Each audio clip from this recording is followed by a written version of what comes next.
நாமக்கல் மாவட்டம் குமாரபாளையத்திலிருந்து கோயம்புத்தூருக்கு பஸ் வசதி வேண்டு குமாரபாளையத்தைச் சேர்ந்த பல்வேறு அமைப்பினர் கோரிக்கை விடுத்து வருகின்றனர். அது சம்பந்தமாக திரு மணிகண்டன் அவர்கள் பேசும்போது கூறியதாவது: வணக்கங்க. ஸ்ரீ செந்தூர் தொழிற்சங்கம் செந்தூர் ஃபவுண்டேஷனுடைய செயலாளர் மணிகண்டன் பேசுகிறேங்க.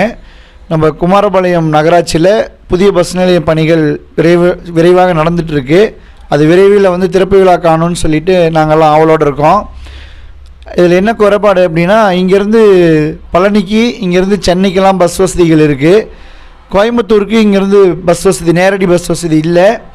சேலத்திலேருந்து பைபாஸ் வழியாக நிறைய போக்குவரத்து இருந்தாலும் தொழில் நகரமான ஜவுளி நகரமான குமாரபாளையத்திலிருந்து கோயம்புத்தூருக்கு பஸ் வசதியை இயக்கணும்னு சொல்லி நாங்கள்லாம் கேட்டுக்கிறோம்.